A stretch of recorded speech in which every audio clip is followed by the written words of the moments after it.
So hello everyone, welcome to my YouTube channel NEET CUET Chemistry. My name is Yarjan, आपका chemistry teacher. सो इस class में हम ionic equilibrium का part 2 करने वाले हैं. पार्ट 1 पहले से अपलोडेड है मेरे चैनल पे. ठीक है, मैंने कल लाइव क्लास ली थी, उसमें अपलोड कर दिया था मैंने. उसमें पूरा आयनिक इक्विलिब्रियम पार्ट फर्स्ट पढ़ाया था. इसमें हम पार्ट 2 पढ़ेंगे, जहाँ से हमने खत्म किया था पार्ट 1, वहीं से हम कंटिन्यू करेंगे पार्ट 2. तो ये बहुत हेल्पफुल होने वाला है.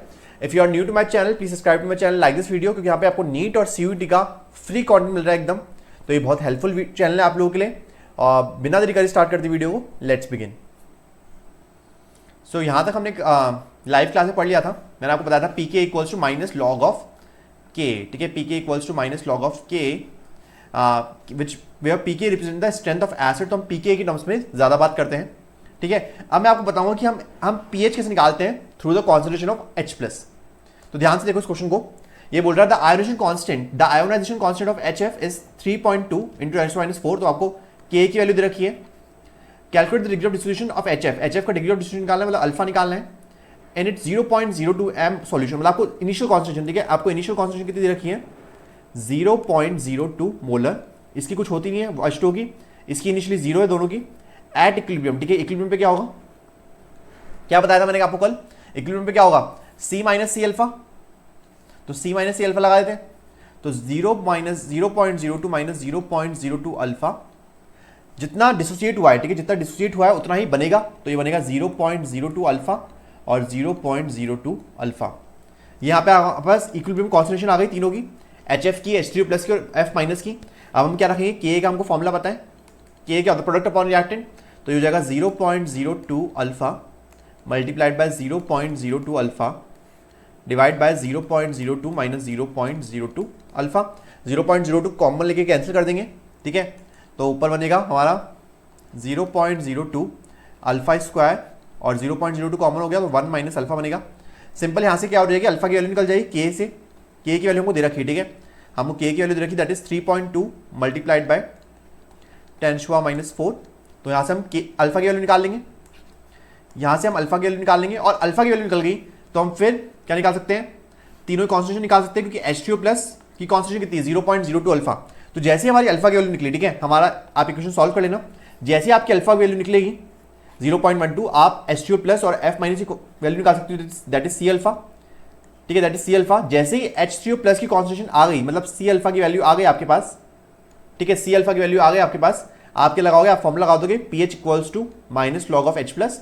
तो आपके सी अल्फा की वैल्यू इतनी आई, मतलब H+ की कॉन्सेंट्रेशन इतनी आई, तो आप बस लगा देना फॉर्मूला 2.4 इंटू 10⁻⁻3. तो आपका आ जाएगा 2.62. So that's how you have to find the pH. ठीक है, that's how you have to find the pH. तो आपको क्या करना है? पहले अल्फा निकालना है. ठीक है, ध्यान से देख लो. अल्फा निकालना है, फिर H+ की कॉन्सेंट्रेशन निकालनी है, फिर आपका पीएच निकल जाएगा. That's how you have to find the pH. I hope it's clear. चलते नेक्स्ट पे. Now next is ionisation of weak bases. तो वीक बेसिस में भी सेम ही है.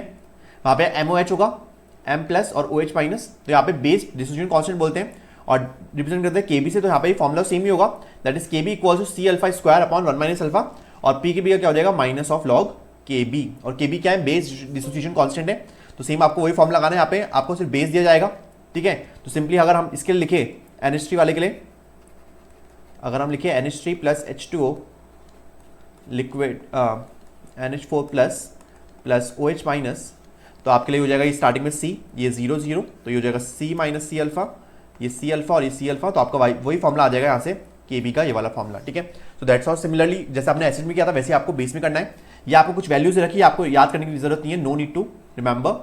ठीक है, नो नीड टू रिमेंबर, देखने की जरूरत नहीं है. ठीक है, अब यहाँ देखो, many organic compounds like amines are weak bases. Amines are derivatives of ammonia in which one और more hydrogen atoms are replaced by another group. जो अमीन्स होते हैं ना, उनकी जो बेसिटी होती है वो कमी होती है, क्योंकि ये किसके डेरिवेटिव होते हैं? अमोनिया के डेरिवेटिव होते हैं. ठीक है, अमोनिया के डेरिवेटिव होते हैं.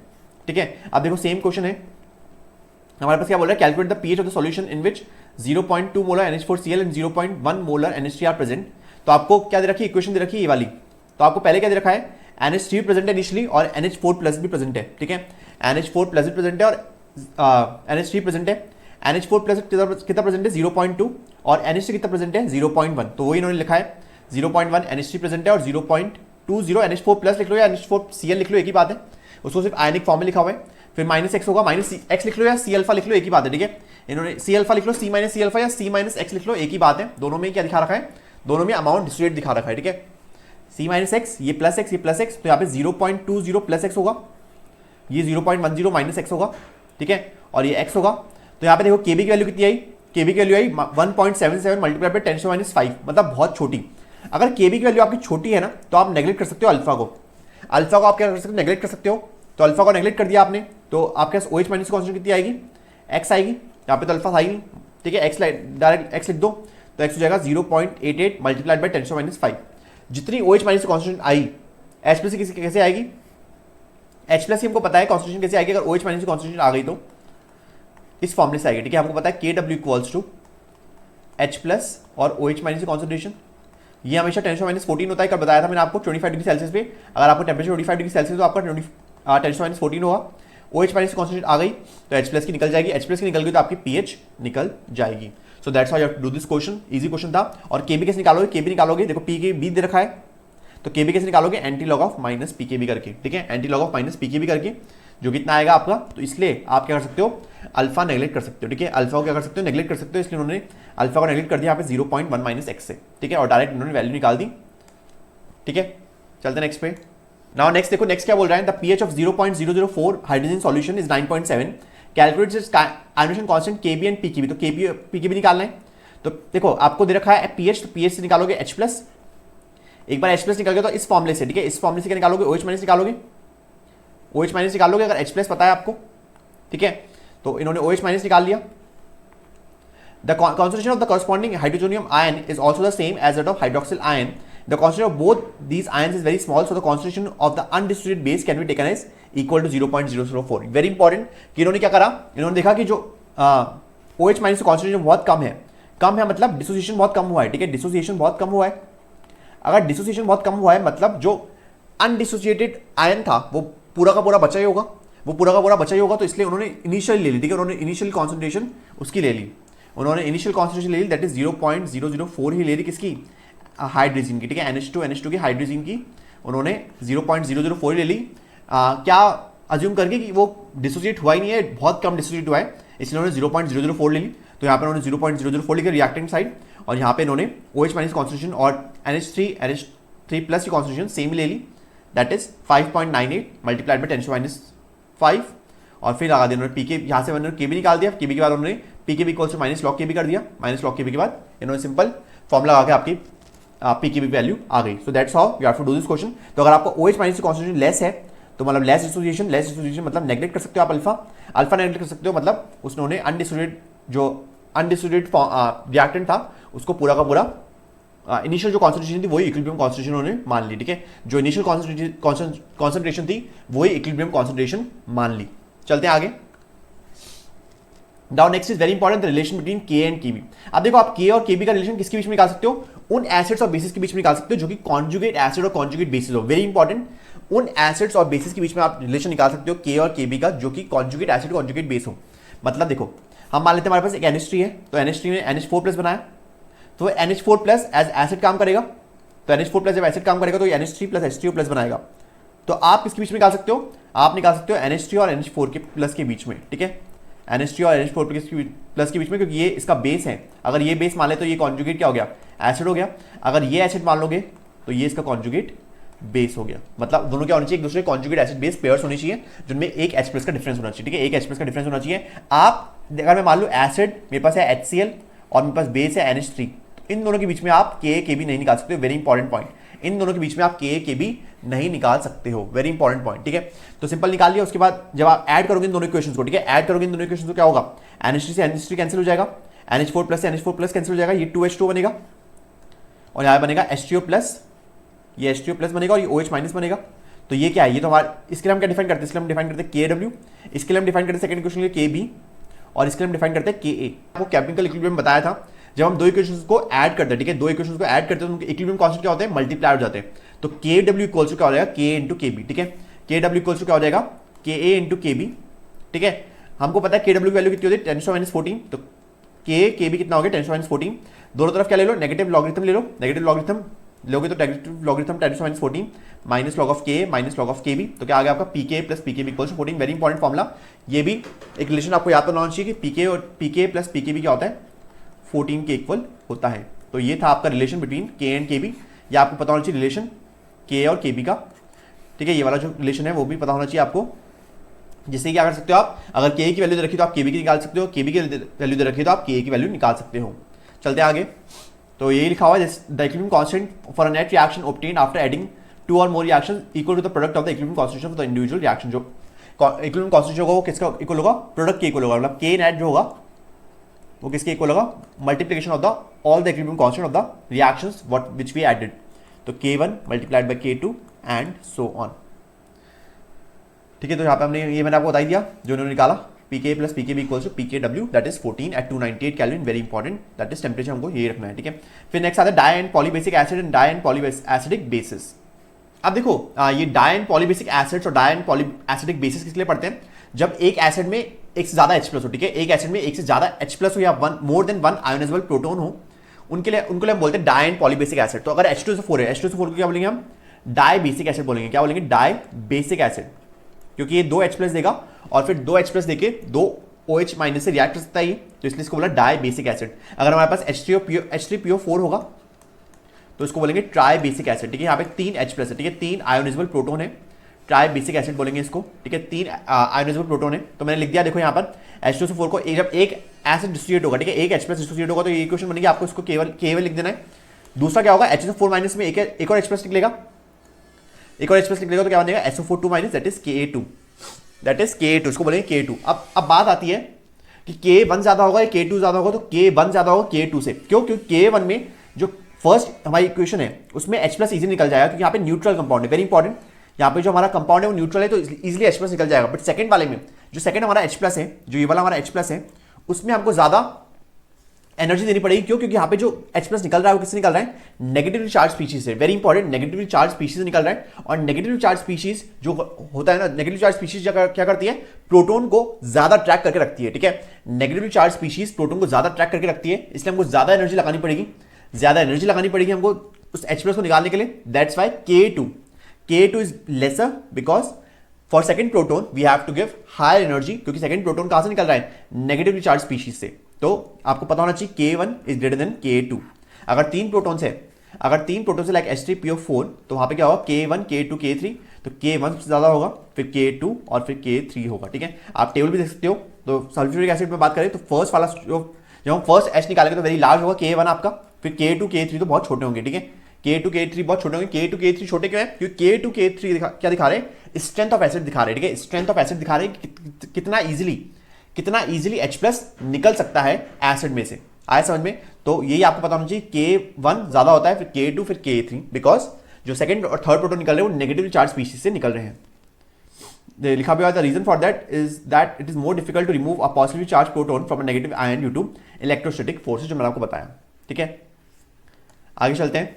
तो फैक्टर अफेक्टिंग एसिडिक स्ट्रेंथ, तो आपको 2 चीजें देखनी है। देखो एसिडिक स्ट्रेंथ मतलब how easily H+ is remove, ठीक है। तो आपको 2 चीजें देखनी है, एक तो आपको डाउन द ग्रुप देखना है और एक आपको अलोंग द पीरियड देखना है। अगर हम बात करें डाउन द ग्रुप की, तो डाउन द ग्रुप में क्या होगा, आपका साइज मैटर करेगा, ठीक है, आपका साइज जो है वो डोमिनेंट फिगर होगा। HA bond in general when strength of HA bond decreases, that is the energy required to break the bond decreases, HA become a stronger acid. Stronger acid means HA stronger acid क्यों बन गया, क्योंकि H+ easy निकलेगा, ठीक है। When the HA bond become more polar, that is the electronic difference between the atoms H and A increases, there is a marked charge separation cleavage of the bond becomes easier, thereby increasing the acidity। और electronic ज्यादा होगी, ठीक है, electronic difference ज्यादा होगा तो भी acidity बढ़ जाएगी। तो वही दे रखा है, देखो HF HCl HBr HI, HF HCl HBr HI, तो देखो HI का आयोडीन का साइज ज्यादा है, आयोडीन का साइज ज्यादा हो तो HI बॉन्ड ज्यादा होगा, HI की बॉन्ड लेंथ ज्यादा होगी, HI की बॉन्ड लेंथ ज्यादा होगी तो जो बॉन्ड स्ट्रेंथ होगी वो कम होगी, मतलब बॉन्ड वीक हो जाएगा, बॉन्ड वीक हो जाएगा तो H+ इजीली निकल जाएगा, H+ इजीली निकल जाएगा यहां से, इसलिए HI सबसे ज्यादा एसिडिक है, फिर HBr फिर HCl और HF तो बिल्कुल एसिडिक नहीं है। अगर हम बात करें अलोंग द ग्रुप की, ठीक है, इन द ग्रुप की। अगर हम बात करें अलोंग द पीरियड की, तो यहाँ पे इलेक्ट्रोनेगेटिव दिखनी है आपको, ठीक है, यहाँ पे इलेक्ट्रोनेगेटिविटी फैक्टर डोमिनेट करेगा, ठीक है, वेरी इंपॉर्टेंट, यहाँ पे इलेक्ट्रोनेगेटिव फैक्टर डोमिनेट करेगा। तो HF जो है यहाँ पर, ठीक है, HF जो है वहां पे ज्यादा क्यों है, क्योंकि HF की पोलैरिटी ज्यादा, ठीक है, HF के बीच में इलेक्ट्रोनेगेटिव डिफरेंस ज्यादा है, तो ये पार्शियल नेगेटिव और पार्शियल पॉजिटिव, तो ये H इजीली निकल जाएगा, ठीक है, H इजीली निकल जाएगा इन फॉर्म ऑफ H+, और सबसे ज्यादा HF की होगी, फिर H2 होगी, फिर NH3 की और फिर CH4 की। तो आपको अलोंग द पीरियड दिखना है इलेक्ट्रोनेगेटिविटी, ठीक है, इलेक्ट्रोनेगेटिविटी से आपको एसिडिक स्ट्रेंथ दिखनी है, और अलोंग द ग्रुप आपको दिखना है साइज, ठीक है, आपको दिखना है साइज ज्यादा तो एसिड की स्ट्रेंथ ज्यादा, तो वही लिखा हुआ है इसमें, ठीक है। तो दो चीजें आपको दिखनी है, एक तो पोलैरिटी मतलब इलेक्ट्रोनेट डिफरेंस, और एक आपको दिखना है साइज का फैक्टर। नेक्स्ट आता है कॉमन आयन इफेक्ट। देखो कॉमन आयन इफेक्ट जो है ना वो एक एप्लीकेशन है किसकी, ली चाइल्ड प्रिंसिपल की, ठीक है। ली चाइल्ड प्रिंसिपल की एप्लीकेशन है। देखो आपने क्या करा, मैं समझाता हूं आपको कॉमन आयन इफेक्ट में आपने क्या करा। आपके पास क्या है, एक एसिड है, एक वीक बेस है, ठीक है। वीक एसिड है, आपके पास वीक एसिड है, तो वीक एसिड में क्या होगा, डिसोसिएशन बहुत कम होगा। डिसोसिएशन बहुत कम होगा मतलब ऑलमोस्ट मान लेते हैं हम 5% होगा डिसोसिएशन, डिसोसिएशन एकदम 5% होगा। अब मैंने क्या करा, मैंने हमारा क्या बना था, CH3CO- बना था, ठीक है। अब मैंने क्या कर दिया, एसिटेट आयन, ठीक है, एसिटेट आयन बाहर से डाल दिया। अब मैंने क्या करा, इक्विलिब्रियम पे थी पहली रिएक्शन, अब मैंने इक्विलिब्रियम को डिस्टर्ब कर दिया। कैसे डिस्टर्ब किया, बाहर से हमने एसिटेट आयन डाल दिया। एसिटेट आयन डालने के बाद क्या होगा, इक्विलिब्रियम कहां शिफ्ट होगा, इक्विलिब्रियम वहां शिफ्ट होगा जिससे कि जो मैंने चेंज किया है वो न्यूट्रलाइज हो सके, जो मैंने चेंज किया है वो न्यूट्रलाइज हो सके। तो कहां शिफ्ट होगा, बैकवर्ड डायरेक्शन में, क्योंकि CH3CO- कहां है, CH3CO- की कॉन्सेंट्रेशन बढ़ गई है, तो रिएक्शन कहां जाएगी, रिएक्शन वहां जाएगी जिससे कि CH3CO- की जो एसिडेट आयन है उसकी कॉन्सेंट्रेशन डिक्रीज हो, तो इसलिए रिएक्शन का जाएगी बैकवर्ड जाएगी। तो equilibrium will shift in backward direction, equilibrium का शिफ्ट होगा बैकवर्ड डायरेक्शन शिफ्ट होगा। और हमने कैसे करा, हमने बोला ली चाइल्ड प्रिंसिपल से। तो इसी को बोलते हैं कॉमन आयन इफेक्ट। इसको क्या बोलते हैं, कॉमन आयन इफेक्ट बोलते हैं। Acetate addition of acetate ions to an acidic solution result in decreasing the concentration of hydrogen ions. उसकी वजह से क्या हुआ, जो डिसोसिएशन था, ठीक है, जो हमारा डिग्री ऑफ डिसोसिएशन था वीक एसिड का वो और भी कम हो गया, ठीक है। Degree of dissociation weak acid का और भी कम हो गया, तो वही बोलता है common ion effect. The phenomena is an example of common ion effect, ठीक है। ये ली चाइल्ड प्रिंसिपल पे बेस्ड है। It can be defined as a shift in equilibrium, equilibrium shift हो रहा है, कहां शिफ्ट हो रहा है, on adding a substance that provides more of an ionic species. Ionic species more produce कर रहा है, क्या प्रोड्यूस कर रहा है, CH3CO- प्रोड्यूस कर रहा था, हमने क्या डाला, CH3CO- ही डाला, तो वही आयनिक स्पीशीज प्रोड्यूस कर रहा है मोर। उसकी वजह से क्या हुआ, शिफ्ट हुआ इक्विलिब्रियम में, ठीक है। प्रेजेंट द डिसोसिएशन इक्विलिब्रियम, ठीक है, already present the dissociation equilibrium, dissociation equilibrium में पहले से प्रेजेंट है। Thus we can say that common ion effect is a phenomena based on the Lee Child principle, जो मैंने आपको बता दिया। In order to evaluate the pH of the solution resulting on addition of 0.05 acetate ion, ठीक है, to 0.05 acetic acid solution, हम कैसे निकालेंगे pH। अब हमने क्या कर दिया, एक्स्ट्रा एसिटेट आयन डाल दिया, तो pH कैसे निकालेंगे, देखो pH कैसे निकालेंगे। तो इनिशियली हमारे पास एसिटिक एसिड कितना था, 0.05, और हमने क्या डाल दिया, हमने एसिटेट आयन डाल दिए, कितना डाल दिया हमने, एसिटेट आयन मान लेते हैं 0.05 डाल दिया है, तो ये इनिशियली मान लिया है हमने। अब इक्विलिब्रियम पे क्या होगा, इक्विलिब्रियम पे होगा 0.05 माइनस एक्स, ये x बन जाएगा, जो H प्लस है वो x बन जाएगा, और ये जो एसिडेट आयन, वेरी इंपॉर्टेंट, यहाँ पे 0.05 प्लस एक्स होगा, ठीक है, 0.05 प्लस एक्स होगा। फिर सिंपल के की वैल्यू रख देंगे, के की वैल्यू फॉर्मूले में रख देंगे, ये वैल्यूज, ठीक है, के की वैल्यू में रख देंगे। अब हमको पता है जो के है वो वेरी वीक स्मॉल होता है वीक एसिड के लिए, तो हमने क्या कर दिया, एक्स को नेग्लेक्ट कर दिया, डिनोमिनेटर्स में एक्स को नेग्लेक्ट कर दिया, एक्स को क्या कर दिया, नेग्लेक्ट कर दिया यहाँ पर, तो हमारे पास 0.05 बन जाएगा, ये 0.05 बन जाएगा, तो यहाँ से हमारा pH निकल जाएगा, ठीक है, यहाँ से हमारा pH निकल जाएगा।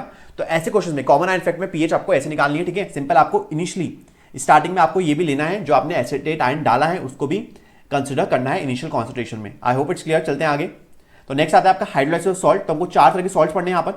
पहले हमको हाइड्रोलाइसिस सॉल्ट पढ़ना है, उसके बाद हमको pH निकालनी है सॉल्यूशन की। तो हमको 4 तरह के सॉल्यूशन पढ़ने हैं, strong acid and strong base, weak base and strong acid, then strong base and weak acid, then weak acid and weak base, ठीक है। अब देखो स्ट्रॉन्ग एसिड और स्ट्रॉन्ग बेस हमको पता है NaCl, बहुत सारे स्ट्रॉन्ग एसिड और स्ट्रॉन्ग बेस होते हैं, ठीक है। Salt form by the reaction between acid and base in different proportion undergoes ionation water. जैसे हम सॉल्ट और बेसिस सॉल्ट को डालते हैं जो कि बेसिस और एसिड से बने, जैसे इनको पानी में डालते तो क्या होता है, आयोनाइजेशन होता है।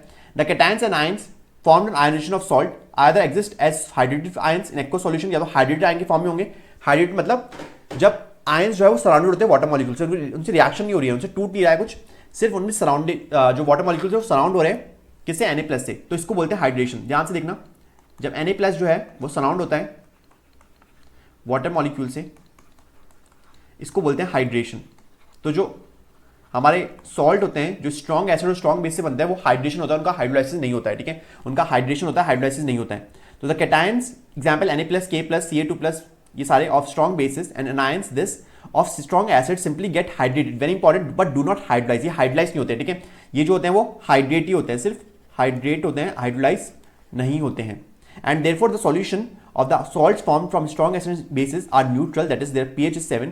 However the other category of salt do undergo hydrolysis, ठीक है।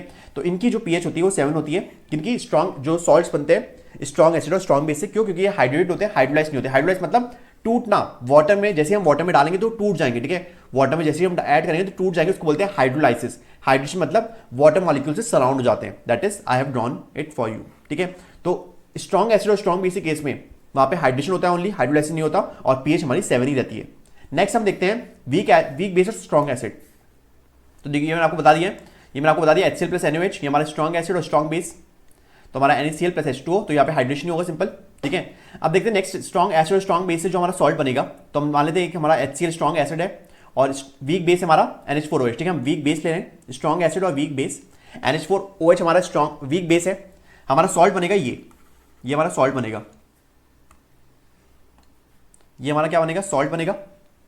अभी सॉल्ट जो है वो टूटेगा, जैसे हम पानी में डालेंगे तो हाइड्रोलाइज होगा, इसको बोलते हैं हाइड्रोलाइज। क्या बोलेंगे इसको, हाइड्रोलाइज बोलेंगे।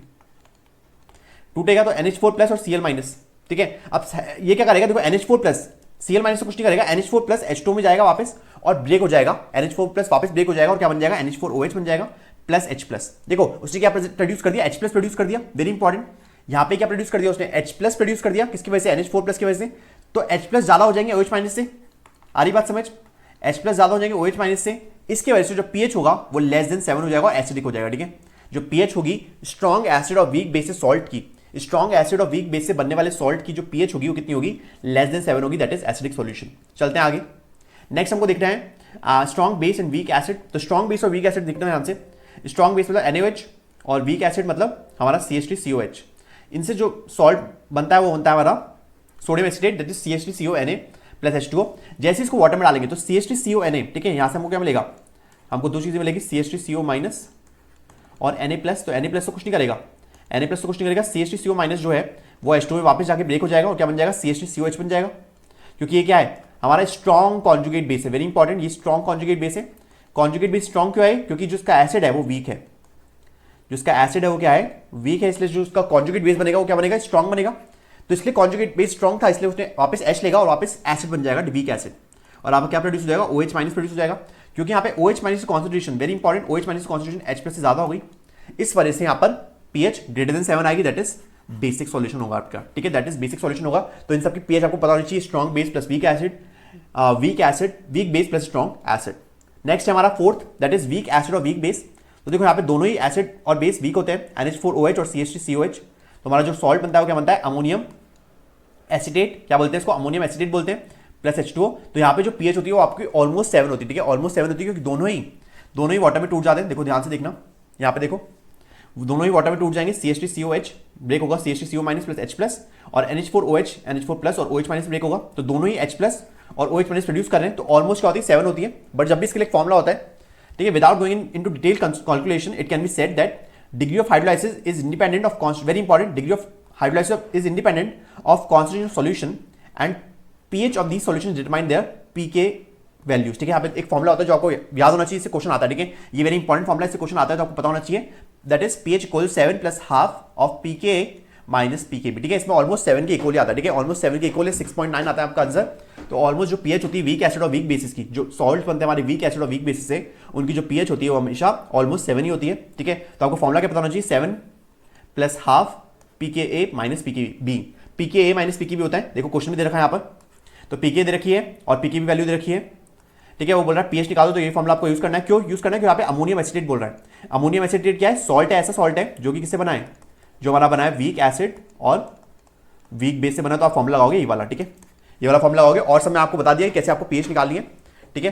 तो इसके लिए जो लास्ट वाला जो हमारा केस था उसमें आपको pH निकालनी है 7 plus half pK minus pKb, तो ये निकाल दिया। देखो तो हमारी जो pKb जो वैल्यू आएगी वो कितनी आएगी, 7.005, मतलब ऑलमोस्ट 7 के इक्वल आएगी। तो 7.005 ही होती है, ठीक है, 7.005। चलते हैं आगे। नाउ नेक्स्ट हमको देखना है buffer solution, very important topic for this for your NEET exam, ठीक है। नीट एग्जाम के लिए बहुत इंपॉर्टेंट टॉपिक है, आपके लिए एक क्वेश्चन पक्का से आता है हर साल। तो ध्यान से देखो, जो बफर सॉल्यूशन होते हैं वो क्या होते हैं, solutions which resist change in pH on dilution or with addition of small amounts of acid or alkalis are called buffer solution। हमने अगर कुछ स्मॉल अमाउंट, ठीक है, ज्यादा नहीं डालना, हमने अगर स्मॉल अमाउंट ऑफ एसिड या बेस डाल दिया, एसिड या एल्कली डाल दी, ठीक है, या डाइल्यूशन हमने कर दिया, तो उसमें pH चेंज नहीं होती, ठीक है। यहाँ पे pH चेंज नहीं होती है, ये pH चेंज को रेसिस्ट करते हैं, ठीक है। यहाँ पे pH चेंज नहीं होती है, उन्हीं सॉल्यूशंस को हम बोलते हैं बफर सॉल्यूशन, ठीक है। उन्हीं सॉल्यूशन को बोलते हैं बफर सॉल्यूशन। यहाँ पे दो तरह के बफर होते हैं, हमारे पास दो तरह के बफर होते हैं, एसिडिक बफर और बेसिक बफर। फर्स्ट देखते हैं एसिडिक बफर। तो एसिडिक बफर किससे बनता है, वेरी इंपॉर्टेंट, एसिडिक बफर बनता है आपका वीक एसिड, यहाँ पे वीक एसिड लेते हो आप और सॉल्ट ऑफ स्ट्रॉन्ग बेस लेते हो, ठीक है। किससे बनता है, weak acid plus salt of strong base. Weak acid मान लेते हैं CH3COH लिया आपने, एसिडिक एसिड, और सॉल्ट ऑफ स्ट्रॉन्ग बेस कैसे देखोगे आप, तो आपका सॉल्ट ऑफ स्ट्रॉन्ग बेस होगा CH3CONa, स्ट्रॉन्ग कैसे बनाइए, देखो ऐसे बनाइए, CH3COOH प्लस NaOH, ठीक है। तो आपका जो बेस है वो स्ट्रॉन्ग है, इसलिए उसको बोला सॉल्ट ऑफ स्ट्रॉन्ग बेस। अगर आपका एसिड स्ट्रॉन्ग होता तो आप उसको बोलते हैं सॉल्ट ऑफ स्ट्रॉन्ग एसिड। तो जो भी स्ट्रॉन्ग है उसलिए उसी को बोलेंगे, उसी से नाम हो जाएगा इसका सॉल्ट ऑफ स्ट्रॉन्ग बेस। तो आपका ऐसे बना है CH3CONA, ठीक है।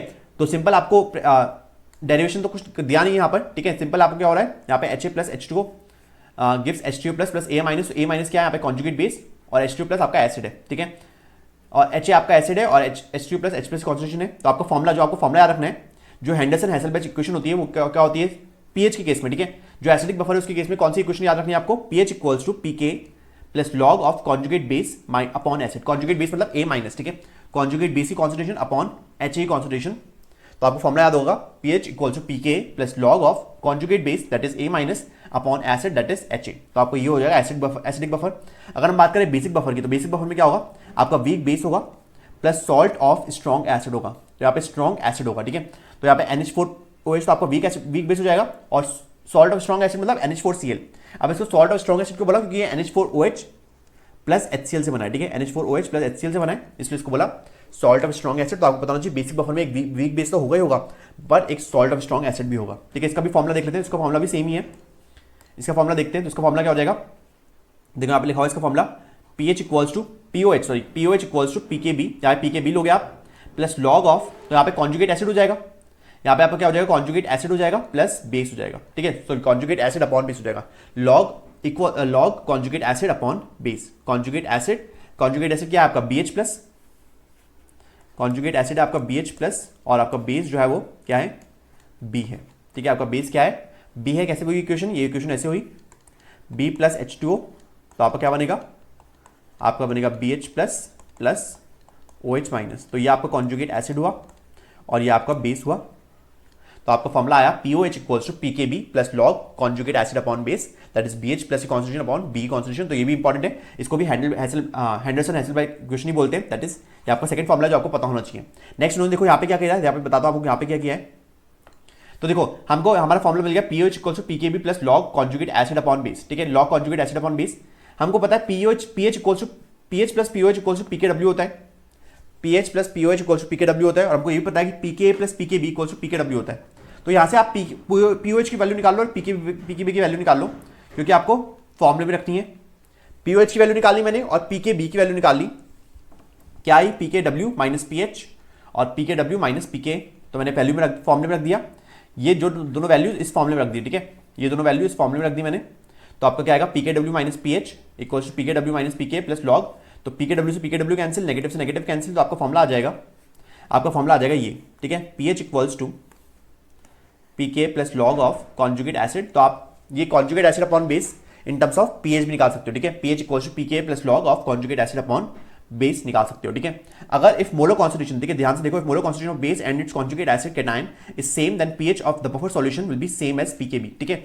PK, ठीक है। अगर वो बोल रहा है कि अगर कॉन्जुगेट एसिड और बेस की कॉन्सेंट्रेशन सेम हो गई, तो अगर सेम हो गई तो log 1 हो जाएगा। ये log 1 क्या होता है, 0। log 1 क्या हो जाएगा, 0 हो जाएगा।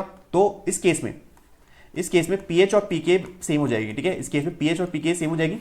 बट अगर हम बात करें अमोनिया की, तो अमोनिया के केस में pK value for ammonia is 9.25, therefore the buffer of pH close to 9.25 can be obtained by taking ammonia solution and ammonium chloride solution of same molar concentration। तो यहाँ पे क्या हो जाएगा, जो अगर ये सेम है कॉन्सेंट्रेशन, दोनों ही कॉन्सेंट्रेशन सेम है, तो आपकी पीएच भी कितनी हो जाएगी, 9.25 हो जाएगी। यही बोल रहा है, ठीक है। 9.25 हो जाएगी, ये बोल रहा है कब, जब आपने लिया है एक अमोनिया और एक आपने लिया है ammonium chloride, that is weak base and salt of strong acid.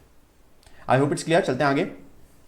Now last topic इस चैप्टर का, दैट इज सॉल्युबिलिटी और equilibrium of sparingly soluble salts. अब देखो स्प्रैंगली सॉल्युबल सॉल्ट्स कौन से होते हैं, कुछ सॉल्ट ऐसे होते हैं जो कि जब आप वाटर में डालते हो तो वो सॉल्युबल नहीं होते, वो पीपीटी बन जाते हैं, ठीक है। वो रेजिड्यू बन जाते हैं या वो नीचे सस्पेंड हो जाते हैं, उनको बोलते हैं स्प्रैंगली सॉल्युबल सॉल्ट, जो कि सॉल्युबल नहीं होते बिल्कुल भी, ठीक है। ध्यान से देखो, ये इंपॉर्टेंट है ये paragraph. Some of the like calcium chloride are so soluble that they are hygroscopic nature and even absorb water vapour. तो वो बहुत ज्यादा सॉल्युबल होते हैं, जैसे उनको पानी में डालते हैं वो सारा का सारा वाटर एब्जॉर्ब कर लेते हैं, मॉइस्चर एब्जॉर्ब कर लेते हैं, उनको बोलते हैं hygroscopic. Other as such as lithium fluoride have so little solubility that they are completely termed as insoluble. जो लिथियम फ्लोराइड है हमारा LiF है, वो ऑलमोस्ट क्या है, इनसॉल्युबल है। The solubility depends on number of factors important among which are lattice enthalpy of the salt. Very important. तो आपकी दो प्रॉपर्टीज इंपॉर्टेंट है, एक तो लैटिस एंथैल्पी ऑफ सॉल्ट, ठीक है, और एक है सॉल्यूशन एंथैल्पी। दो चीजें पर डिपेंड करती है आपकी सॉल्बिलिटी, वेरी इंपॉर्टेंट, यहां से भी क्वेश्चन आता है तो ध्यान से देख लेना। Lattice enthalpy of salt and solution enthalpy. Lattice enthalpy मतलब कि सॉल्ट ब्रेक करने के लिए कितनी एनर्जी आपको चाहिए, ठीक है, उस सॉल्ट को ब्रेक करने के लिए इनटू गैसियस आयंस कितनी एनर्जी आपको देनी पड़ेगी, that is called lattice enthalpy. और सॉल्यूशन एंथैल्पी मतलब जब सॉल्युबल होंगे तो कितनी एनर्जी रिलीज होगी, ठीक है, जो आपका सॉल्ट जो है वाटर में डिसॉल्व होगा तो कितनी एनर्जी रिलीज होगी, उसको बोलते हैं सॉल्यूशन एंथैल्पी। तो for a salt to dissolve in a solvent the stronger force of attraction between its ions lattice enthalpy must be overcome by the ion solvent interactions. The solution enthalpy of ions is referred to in terms of solvation which is always negative. तो आपकी solution enthalpy क्या होती है, del आपकी negative होती है। अगर आपको कंपाउंड को आपको सॉल्युबल करना है, वेरी इंपॉर्टेंट ध्यान सुनना, अगर आपके कंपाउंड को आपको सॉल्युबल करना है तो जो आपकी लैटिस एंथैल्पी वो कम होनी चाहिए, आपकी लैटिस एंथैल्पी कम होनी चाहिए सॉल्यूशन एंथैल्पी से, मतलब आपकी सॉल्यूशन एंथैल्पी ज्यादा होनी चाहिए लैटिस एंथैल्पी से। अगर आपकी उल्टा हुआ, अगर लैटिस एंथैल्पी ज्यादा हुई तो उस केस में आपका कंपाउंड जो होगा सॉल्युबल नहीं होगा, क्योंकि हमको बहुत ज्यादा एनर्जी लगानी पड़ेगी उस कंपाउंड को ब्रेक करने के लिए इनटू इट्स गैसियस आयंस, जो कि पॉसिबल नहीं होता है। तो अगर आपका कंपाउंड अगर सॉल्युबल होना चाहता है तो उसकी लैटिस एंथैल्पी कम होगी एंड सॉल्यूशन एंथैल्पी ज्यादा होगी, तभी आपका जो सॉल्ट होगा, जो कंपाउंड होगा वो सॉल्युबल होगा। The amount of solution enthalpy depends on the nature of solvent. In case of very important non polar covalent solvent, solution enthalpy is small and hence not sufficient to overcome the lattice enthalpy salt. और इस case में आपका जो salt होगा वो insoluble होगा, ठीक है, इनसॉल्युबल होगा। किस केस में, जो पोलर कोवलेंट सॉल्ट होते हैं उनमें सॉल्यूशन एंथैल्पी होती है वो कम रिलीज होती है, तो वो ओवरकम नहीं कर पाती किसको, लैटिस एंथैल्पी को ओवरकम नहीं कर पाती। तो उस केस में क्या होगा आपका, उस केस में आपका जो सॉल्ट होगा वो इनसॉल्युबल होगा। चलते आगे, तो वो लिखा हुआ है जो मैंने आपको बताया, in case of non polar covalent solvent, जो मैं आपको बता दिया मैंने आपको। Consequently the salt does not dissolve in non polar solvent as a general rule. For a salt to be able to dissolve in a particular solvent, its solution enthalpy must be greater. Very important. तो आपकी solution enthalpy क्या होनी चाहिए, हमेशा ज्यादा होनी चाहिए, जो मैंने पहले लिख रखा है आपका, हमेशा ज्यादा होनी चाहिए किससे, लैटिस एंथैल्पी से। जब भी आपका जो सॉल्ट होगा वो क्या होगा, सॉल्युबल होगा। तो ये क्वेश्चन भी आते हैं तो ध्यान से करना इन क्वेश्चंस को, ठीक है। अब आपकी 3 कैटेगरी में आपको सॉल्ट को कैटेगराइज करा उन्होंने। अगर सॉल्युबल होगा तो सॉल्युबिलिटी किस ज्यादा होगी, 0.1 मोलर से। अगर स्लाइटली सॉल्युबल होगा तो जो सॉल्युबिलिटी होगी वो 0.1 से छोटी होगी, बट 0.01 से ज्यादा होगी। और आपका स्प्रैंगली सॉल्युबल मतलब ऑलमोस्ट इनसॉल्युबल है वो, तो 0.01 से भी कम होगी आपकी सॉल्युबिलिटी। अब देखते हैं क्वेश्चंस कैसे आते हैं। तो देखो नेक्स्ट आता है हमारा सॉल्युबिलिटी प्रोडक्ट, कि सॉल्युबिलिटी प्रोडक्ट ये बताता है, सॉल्युबिलिटी प्रोडक्ट कांस्टेंट ये बताता है कि ये जो हमारा सॉल्ट है वो कितना सॉल्युबल है, ठीक है। इसमें हम बात करेंगे स्प्रैंगली सॉल्युबल सॉल्ट्स की, ठीक है, इसमें हम बात करेंगे स्प्रैंगली सॉल्युबल सॉल्ट्स की। तो मान लेते हैं हमारे पास क्या है, एक सॉल्ट है AgCl, वो क्या देगा, Ag प्लस Cl माइनस देगा। हम स्टार्टिंग में मान रहे हैं कि जो उसकी सॉल्युबिलिटी को ये प्योर सॉलिड है, प्योर सॉलिड की हम इक्विलिब्रियम कांस्टेंट में प्योर सॉलिड्स की और प्योर लिक्विड्स की कॉन्सेंट्रेशन नहीं लेते क्योंकि वो कांस्टेंट होती है। तो अभी हम मान लेते हैं कि स्टार्टिंग में इसकी A है सॉल्युबिलिटी, ठीक है, स्टार्टिंग में सॉल्ट की कॉन्सेंट्रेशन कितनी है, A है, सॉल्ट की कॉन्सेंट्रेशन कितनी है, A कॉन्सेंट्रेशन है, ठीक है, A कॉन्सेंट्रेशन है। अब ये 0 होगा एट इक्विलिब्रियम, या जब आपने सॉल्ट को डाल दिया वाटर में, तो इसको तो हम लेते नहीं है एट इक्विलिब्रियम, इसकी कितनी हो जाएगी, S हो जाएगी, और इसकी कितनी हो जाएगी, S हो जाएगी। आए समझ में। तो इक्विलिब्रियम कांस्टेंट कैसे लिखेंगे, product upon reactant Ag plus Cl minus divide by AgCl लिखेंगे। AgCl क्योंकि कांस्टेंट है तो AgCl को इधर भेज देंगे। दो कांस्टेंट मिलकर क्या बनाएंगे, एक नया कांस्टेंट बनाएंगे जो कि है हमारा KSP। तो KSP का हो जाएगा Ag प्लस Cl माइनस हो जाएगा, ठीक है, Ag प्लस है और Cl माइनस का प्रोडक्ट के इक्वल हो जाएगा KSP, ठीक है। सिमिलरली इन्होंने एग्जाम्पल लिया है किसका, BaSO4 का, तो वहां पे Ba2 प्लस हो जाएगा और SO4 माइनस हो जाएगा। तो यहाँ पे Ba2 प्लस के लिए S और S, तो S स्क्वायर हो जाएगा, तो वही लिखा हुआ है यहाँ पर S स्क्वायर। तो अगर आपको KSP की वैल्यू दे रखी है, ठीक है, आपको KSP की वैल्यू दे रखी है, तो KSP की वैल्यू हो जाएगी S मल्टीप्लाइड बाय S, क्योंकि देखो हमारा Ag प्लस के लिए भी S है और Cl माइनस के लिए भी S है, तो KSP equal to S square. तो अगर आपको KSP की वैल्यू दे रखी है तो S निकालोगे आप अंडर रूट KSP करके, KSP की वैल्यू दे रखी है तो आप S निकालोगे अंडर रूट KSP करके, वही मैंने लिखा हुआ है अगले पेज में। तो KSP इक्वल टू SS और KSP equal to S square, तो S equal to under root KSP। Similarly अगर हम लिखते हैं इस इक्वेशन के लिए, ध्यान से देखना, इस इक्वेशन के कैसे लिखेंगे, MgCl2 कैसे टूटेगा, Mg2 प्लस और 2Cl माइनस। तो डायरेक्टली एट इक्विलिब्रियम लिख रहे हैं हम, डायरेक्टली एट इक्विलिब्रियम लिखेंगे तो क्या होगा, ये S होगा और ये 2S होगा, वेरी इंपॉर्टेंट क्योंकि यहाँ पे 2 है, तो ये तो हमको पता ही, हमने इतना इक्विलिब्रियम पढ़ लिया। तो KSP कैसे लिखेंगे, ध्यान से देखो, S मल्टीप्लाइड बाय 2S का स्क्वायर, क्योंकि जो पावर होती है, जो स्टोइचियोमेट्रिक कोएफिशिएंट होता है वो पावर बन जाती है, तो 2S स्क्वायर हो जाएगा। तो यहाँ पे क्या हो जाएगा, 2 2 4, तो 4S स्क्वायर, तो ये हो जाएगा 4S क्यूब, क्योंकि यहाँ पे 1 और 2 है, तो जब बेस सेम होता है तो पावर ऐड हो जाती है, तो इसको लिख सकते हैं 4S क्यूब। तो आपकी केस पे आ जाएगी 4S क्यूब। तो अगर आपको S की वैल्यू दे रखिए, सॉल्युबिलिटी की वैल्यू दे रखिए, S क्या है, सॉल्युबिलिटी, S आपका सॉल्युबिलिटी है और KSP क्या है आपका, KSP आपका सॉल्युबिलिटी प्रोडक्ट है, ठीक है, दोनों में डिफरेंस पता होना चाहिए। KSP क्या आपका सॉलिबिलिटी प्रोडक्ट है, तो दोनों में डिफरेंस पता होनी चाहिए, ठीक है। तो KSP निकल गया 4s क्यूब। अगर आपको S निकालना है तो आप क्या करोगे, आप करोगे KSP अपॉन 4 और क्यूब रूट ले लोगे, इसका क्या ले लोगे, क्यूब रूट ले लोगे, तो आपको सिंपल S मिल जाएगा, ठीक है। तो क्वेश्चन करते हैं। देखो अगर हमारे पास हम एक जनरल इक्वेशन ले लेते हैं, जनरल इक्वेशन से हम एक फॉर्मुला बना सकते हैं। जनरल इक्वेशन से हम फॉर्मुला बनाते हैं, तो हमारे पास जनरल इक्वेशन है ax by, तो ax by कैसे छूटेगा, x और y प्लस इधर आ जाएगा, तो y प्लस एक्स ए वाई प्लस और y b x माइनस, ये हो जाएगा। तो अभी इसकी जो सॉल्विटी कितनी हो जाएगी, xs और ys। तो हम KSP का फॉर्मुला कैसे लिखेंगे इसके लिए, तो KSP का फॉर्मुला हो जाएगा, ध्यान से देखना, xs और पावर क्या हो जाएगी, कितने हैं, सो स्टोइचियोमेट्रिक कोएफिशिएंट कितना है, x और ys, b के लिए ys हो जाएगा, और पावर कितनी आएगी, y। तो आपका क्या हो जाएगा, x की पावर x, s की पावर x, y की पावर y, s की पावर y। तो आपका फॉर्मुला बन जाएगा x की पावर x, y की पावर y, s की power x plus y। Very important formula, ठीक है। आप ध्यान रखोगे इस फॉर्मुले को, तो आपको कुछ लिखने की जरूरत नहीं, आप डायरेक्ट फॉर्मुले में पुट करोगे, ठीक है। आपको एक फॉर्मुला दे रखा होगा, अगर आप इसके लिए निकालते हैं, देखो हमको दे रखा है Zr3PO4, ठीक है, Zr3PO4 होल 4, ठीक है, Zr3PO4 होल 4।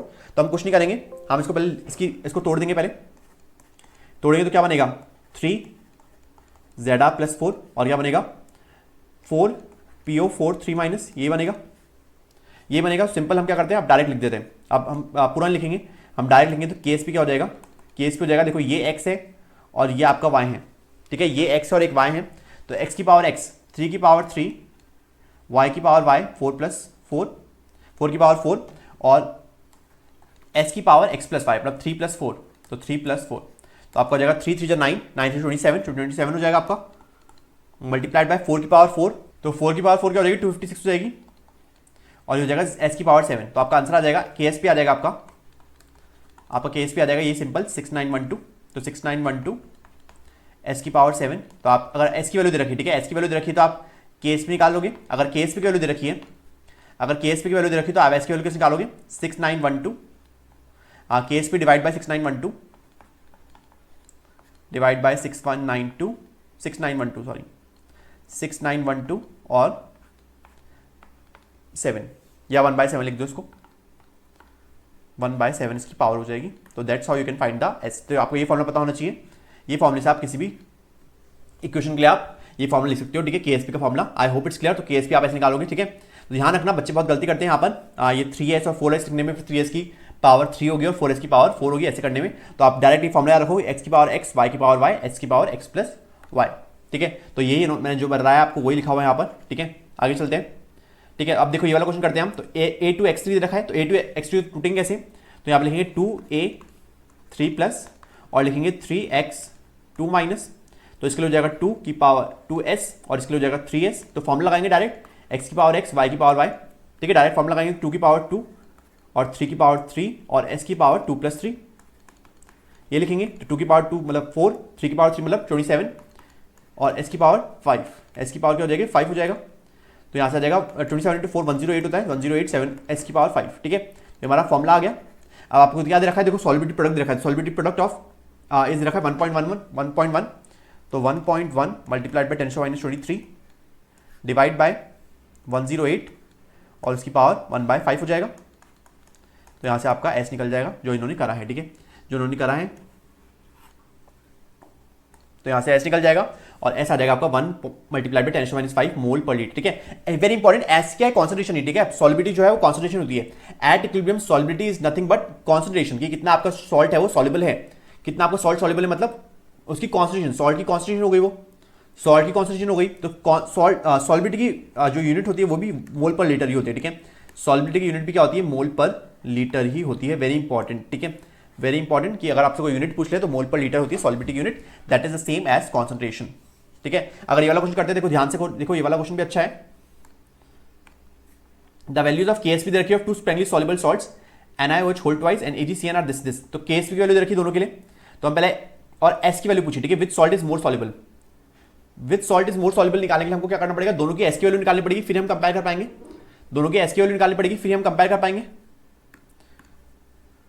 तो इसके लिए हम निकाले KSP इक्वल्स टू h², फिर यहाँ से हम क्या कर देंगे, s इक्वल्स टू क्या कर देंगे अंडर रूट KSP। तो यहाँ से हमारी s की वैल्यू आ जाएगी, इसकी वैल्यू ये S1 मान लेते हैं, और यहाँ पे हमने क्या करा है, देखो Na2 प्लस के लिखेंगे S, और 2H माइनस के लिखेंगे 2S, तो यहाँ पे कर दिया S मल्टीप्लाइड बाई 2S का square that is 4S cube. तो यहाँ से हम कैसे निकालेंगे SP की वैल्यू, KSP S की वैल्यू निकालेंगे यहाँ से हम S equals to KSP upon 4 और 1/3, दोनों की KSP की वैल्यू रखेंगे S2 और S1 और देखेंगे किसमें S ज़्यादा आ रहा है, ठीक है, जिसमें S ज़्यादा होगा, जिसमें S ज़्यादा होगा मतलब S2 की वैल्यू ज़्यादा आएगी S1 से, यहाँ पे लिखा हुआ है, ठीक है, S2 की वैल्यू ज़्यादा आएगी S1 से। S1 की आपकी आई 7.8 × 10⁻⁹ और S2 की आई 0.58 × 10⁻⁴। तो किसकी ज़्यादा है, S2 की ज़्यादा है, मतलब आपका NaOH जो है ज़्यादा सॉल्युबल है देन AgCl। जितनी ज़्यादा S की वैल्यू उतनी ज़्यादा सॉल्युबिलिटी। आ रहा है समझ में? तो that's how you have to do this question. चलते हैं लास्ट चैप्टर के लास्ट टॉपिक पे, दैट इज, अब आते हैं हम इस चैप्टर के लास्ट टॉपिक पे, that is common ion effect on solubility of ionic salts. अभी तक हम क्या कर रहे थे, हम सिर्फ सॉल्ट डाल रहे थे पानी में। अब सॉल्ट हम डालने के बाद, हमारा इक्विलिब्रियम मेंटेन होने के बाद, हम इसकी एग्जांपल लेते हैं AgCl गिव्स Ag + Cl-। अभी हमने क्या कर दिया, सॉल्ट को डिसॉल्व कर दिया और एक टाइम पे क्या हुआ, इक्विलिब्रियम पे आ गए। इसके बाद हम क्या कर रहे हैं, स्ट्रॉन्ग इलेक्ट्रोलाइट डाल रहे हैं, ठीक है, हम क्या कर रहे हैं, स्ट्रॉन्ग इलेक्ट्रोलाइट डाल रहे हैं, मान लेते हैं K+ डाल रहे हैं। अब K+ जब हम डालेंगे वाटर में तो क्या होगा, K+ भी डिसोसिएट होगा K+ और Cl- में। अब ध्यान से देखो, अब वहां पे क्या हो गया, एक कॉमन आयन इफेक्ट लग गया, क्योंकि वहां पे भी Cl- जनरेट हो गया जो कि हमारे पहले से इक्वेशन में था, ठीक है, जो हमारे पहले से कंटेनर में था Cl-। अब KCl की वजह से एक और Cl- की कॉन्स्टिट्यूशन बढ़ गई, हमारी Cl- की कॉन्स्टिट्यूशन बढ़ गई, तो इक्विलिब्रियम वहां शिफ्ट होगा जहां पे Cl- की कॉन्स्टिट्यूशन कम है। इक्विलिब्रियम वहां शिफ्ट होगा जिससे ही Cl- कॉन्सेंट्रेशन कम हो सके, तो इक्विलिब्रियम शिफ्ट होगा बैकवर्ड डायरेक्शन में। वेरी इंपॉर्टेंट, तो इक्विलिब्रियम शिफ्ट होगा बैकवर्ड डायरेक्शन में। क्योंकि इक्विलिब्रियम बैकवर्ड डायरेक्शन में शिफ्ट हो रहा है तो उसकी वजह से क्या हो जाएगा, PPT बन जाएगी, ठीक है, PPT बन जाएगी। PPT बन जाएगी मतलब उसकी वजह से आपकी जो सॉल्ट है उसकी सॉल्युबिलिटी डिक्रीज हो जाएगी, ठीक है, वेरी इंपॉर्टेंट। उसकी वजह से क्या हो जाएगा, आपकी सॉल्ट की सॉल्युबिलिटी डिक्रीज हो जाएगी। तो कॉमन आयन इफेक्ट की वजह से क्या कर रहे हैं हम, कॉमन आयन इफेक्ट से हम सॉल्ट की सॉल्युबिलिटी डिक्रीज भी कर सकते हैं। Solubility of salt is salt decreases, ठीक है। तो आपको कैसा आयन लेना है, आपको कैसा कैसा सॉल्ट लेना है जिससे कि एक कॉमन आयन प्रोड्यूस हो सके जो कि पहले से इक्विलिब्रियम पे है, ठीक है। अब ध्यान से देखो, if you take a standard solution of sodium chloride and pass HCl gas through it, then sodium chloride is precipitate due to increase concentration of activity of chloride, ठीक है। यहाँ पे क्या कर रखा है, NaCl ले रखा है एक सॉल्ट और एक ले रखा है HCl, तो यहाँ पे भी क्या हुआ, जो रिएक्शन है वो बैकवर्ड चली जाएगी। Chloride ion available from the dissociation of HCl, sodium chloride thus obtain is of very high purity. अब सोडियम क्लोराइड जो बनेगा ना आपका, वो हाई प्योरिटी का बनेगा, and we can get rid of impurities like sodium and magnesium sulphate, ठीक है। उसकी वजह से क्या होगा, जो आपकी इंप्योरिटीज होगी वो सॉल्युबल रहेगी, और जो आपका NaCl होगा, जो सॉल्ट होगा, वो प्रेसिपिटेट हो जाएगा। उसके बाद आप फिल्टर कर सकते हो उसको, तो आपको NaCl क्या मिलेगा, यहाँ पर प्योर NaCl मिलेगा, ठीक है। आपको NaCl जो मिलेगा वो क्या मिलेगा, प्योर NaCl मिलेगा। आ रहा है समझ में? तो इस तरह से आप कॉमन आयन इफेक्ट लगा के आप सॉल्ट्स को क्या कर सकते हो, प्योर भी कर सकते हो, ठीक है। तो the common ion effect is also used for almost complete precipitation, जो मैंने आपको बताया particular ion, and it's strongly soluble salt with very low value of solubility product for gravimetric estimation. Thus we can precipitate silver ion as silver chloride, ferric ion as hydroxide और hydrated ferric oxide, और barium ion as its sulfate for quantitative estimation। So इनके लिए भी use होता है, ठीक है, इनके लिए भी quantitative estimations के लिए भी यूज होता है, ग्रेविमेट्रिक एस्टिमेशन के लिए भी यूज होता है। क्या, common ion effect on solubility of strongly soluble salts. उसकी वजह से क्या होता है, जो सॉल्युबिलिटी होती है वो सॉल्ट की डिक्रीज हो जाती है, उसकी वजह से रिएक्शन जो होती है वो बैकवर्ड चली जाती है, इक्विलिब्रियम बैकवर्ड शिफ्ट हो जाता है, और वहाँ पे PPT बन जाती है, ठीक है, वेरी इंपॉर्टेंट। वहाँ पे क्या बन जाती है, PPT बन जाती है, और आप इस तरह से कोई भी सॉल्ट उसको प्योर भी कर सकते हो। तो एक क्वेश्चन करते हैं, वेरी इंपॉर्टेंट क्वेश्चन, ध्यान से देखो, ये क्वेश्चन आया हुआ एग्जाम में, ठीक है, ये आपके नीट के प्रीवियस ईयर क्वेश्चन, नीट का PYQ है, तो बहुत ध्यान से देखना, ठीक है, बहुत ध्यान से देखना मैं कैसे करवा रहा हूं इस क्वेश्चन को। तो ध्यान से देखो, वो बोल रहा है calculate the molar solubility of NaOH whole twice in 0.1 molar NaOH। मतलब उसे क्या करा है, पहले हमारे पास NaOH था, NaOH होल ट्वाइस था सिर्फ, उसका इक्विलिब्रियम मेंटेन हुआ Na2+ और 2OH-, उसके लिए S और 2S हुआ। उन्होंने फिर क्या डाला, NaOH भी डाल दिया, NaOH कितना डाला, देखो ध्यान से देखो, NaOH आपका स्ट्रॉन्ग है, उन्होंने NaOH कितना डाला 0.10, इनिशियली उन्होंने NaOH कितना डाला 0.10, ठीक है। अब इक्विलिब्रियम पे बाद में क्या होगा, जो पूरा का पूरा 0.10 है वो डिसोसिएट हो जाएगा, क्योंकि NaOH क्या है, स्ट्रॉन्ग सॉल्ट है, तो पूरा का पूरा क्या हो जाएगा, Na+ और OH- बन जाएगा 0.10। अब ध्यान से देखो, आपकी जो OH- की टोटल कॉन्सेंट्रेशन है, OH- की टोटल कॉन्सेंट्रेशन कितनी हो गई, पहले थी 2S और 0.10, तो 2S + 0.10। अब ध्यान से देखो, हमको पता है जो NaOH होल ट्वाइस है वो क्या है, स्ट्रांगली सॉल्युबल सॉल्ट है। हमको पता है NaOH होल ट्वाइस क्या है, स्ट्रांगली सॉल्युबल सॉल्ट है। स्ट्रांगली सॉल्युबल सॉल्ट होने की वजह से जो उसकी सॉल्युबिलिटी होगी बहुत कम होगी, मतलब हम यहाँ पे 2S को नेग्लेक्ट कर सकते हैं इन फ्रंट ऑफ 0.10, की 0.10 तो बहुत ज्यादा बड़ा होगा, 2S से 0.10 तो बहुत ज्यादा बड़ा होगा, तो हम 2S को क्या कर सकते हैं, नेग्लेक्ट कर सकते हैं। आ रहा समझ में? तो जब हम KSP का फॉर्मूला लगाएंगे, KSP इक्वल टू क्या होगा, Na2 प्लस, KSP का फॉर्मूला हमारा क्या होगा, Na2 प्लस और OH माइनस स्क्वायर। तो यहाँ पे हो जाएगा हमारा Na2 प्लस के लिए S और OH माइनस के लिए हमारा 2S प्लस 0.10 ना लिख के हम क्या लिखेंगे 0.10 होल स्क्वायर। वेरी इंपॉर्टेंट, क्योंकि हमने 2S को नेग्लेक्ट कर दिया इसमें से, ठीक है, इस वाले टर्म में से 2S को नेग्लेक्ट कर दिया, तो यहाँ पे 2S नेग्लेक्ट हो गया तो 0.10 बचा, तो आपका आंसर आ जाएगा ये 0.10 आपका नेग्लेक्ट हो गया, तो S इंटू 0.10 होल स्क्वायर। तो आपको KSP की वैल्यू दे रखी है, ठीक है, आपको KSP की वैल्यू दे रखी है। The ionic product, ionic product क्यों बोला यहाँ पर, क्योंकि यहाँ पे केटायन और अनायन का प्रोडक्ट है वो, इसलिए उसको बोला आयनिक प्रोडक्ट। आयनिक प्रोडक्ट बोल सकते हैं, सॉल्वेंट प्रोडक्ट भी बोल सकते हो, ठीक है। तो S इंटू 0.10 का होल स्क्वायर, तो जब सॉल्व करोगे तो KSP की वैल्यू आपको दे रखी है, दैट इज 2 मल्टीप्लाइड बाई 10⁻15, तो आपकी S की वैल्यू इतनी आ जाएगी। तो वही S की वैल्यू कितनी होगी, Na2 प्लस के लिए आपकी S की वैल्यू आ जाएगी, ठीक है, आपके लिए S की वैल्यू आ जाएगी Na2 प्लस, ठीक है। यहाँ मोलर सॉल्विटी मतलब देखो, हाँ यहाँ पे ले रखा है मोलर सॉल्विटी, मोलर सॉल्विटी मतलब एक मोल के लिए, ठीक है, मोलर सॉल्विटी मतलब एक मोल के लिए डिफाइन कर रखी है, ठीक है, मोलर सॉल्विटी मतलब फॉर 1 मोल डिफाइन कर रखी है। तो आई होप ये आपको चैप्टर समझ आया होगा। इसी के साथ हमारा चैप्टर खत्म हुआ। अब आपको क्या करना है, ठीक है, अब हाँ ये पढ़ लेते हैं हम, ये इंपॉर्टेंट है, ये पढ़ लेते हैं। The सॉल्विटी of salts, very important, the सॉल्विटी of salts of weak acids like phosphates increase at lower pH. जब आप पीएच कम करोगे ना, पीएच कम करोगे तो सॉल्विटी क्या होगी, बढ़ेगी। क्यों बढ़ेगी, this is because at lower pH the concentration of the anion decreases due to its protonation, क्योंकि जो एनायन की कॉन्सेंट्रेशन होगी वो डिक्रीज होगी, जो एनायन होगा वो H प्लस पे अटैक कर देगा और प्रोटोनेट हो जाएगा, ठीक है, क्योंकि हमने पीएच कम कर रखी है तो H प्लस ज्यादा होंगे, H प्लस ज्यादा होंगे, H प्लस ज्यादा होंगे तो एनायन जो है वो H प्लस ले लेगा और प्रोटोनेटेड हो जाएगा, ठीक है, प्रोटोनेट हो जाएगा। और प्रोटोनेट होने की वजह से ध्यान समझना, प्रोटोनेट होने की वजह से जो एनायन की कॉन्सेंट्रेशन वो डिक्रीज हो जाएगी, एनायन की कॉन्सेंट्रेशन, ध्यान सुनना, एनायन की कॉन्सेंट्रेशन डिक्रीज हो जाएगी। अगर एनायन की कॉन्सेंट्रेशन डिक्रीज हो जाएगी तो हमने प्रोडक्ट की साइड कॉन्सेंट्रेशन डिक्रीज कर दी, तो रिएक्शन का जाएगी फॉरवर्ड डायरेक्शन में, रिएक्शन का जाएगी फॉरवर्ड डायरेक्शन में, और फॉरवर्ड डायरेक्शन में जाएगी रिएक्शन, तो आपकी सॉल्विटी, ठीक है, आपकी सॉल्विटी क्या हो जाएगी, बढ़ जाएगी। रिएक्शन का जाएगी फॉरवर्ड डायरेक्शन में, और फॉरवर्ड डायरेक्शन जाने की वजह से जो सॉल्विटी होगी सॉल्ट की वो बढ़ जाएगी। तो आप सॉल्विटी ऑफ सॉल्ट कैसे बढ़ा सकते हो, सॉल्विटी ऑफ सॉल्ट कैसे बढ़ा सकते हो आप, पीएच कम करके। तो ये पूछा जाता है, अगर आप पीएच कम कर दोगे, पीएच लेस कर दोगे, लेस देन 7, पीएच अगर आप लेस देन 7 कर दोगे तो आपकी जो सॉल्विटी होगी सॉल्ट की वो बढ़ जाएगी। तो कैसे बढ़ेगी, क्योंकि जो एनायन होगा आपका प्रोटोनेट हो जाएगा। अगर आपको सॉल्विटी ज्यादा कम करनी है तो आपको कॉमन आयन इफेक्ट लगाना पड़ेगा, ठीक है। तो that's what it is written here, the solubility S increases with increase in H plus और decrease in pH. H plus की कॉन्स्टेंट बढ़ाकर या पीएच की वैल्यू डिक्रीज करके आप सॉल्विटी बढ़ा सकते हो, तो ये भी आपको पता होना चाहिए।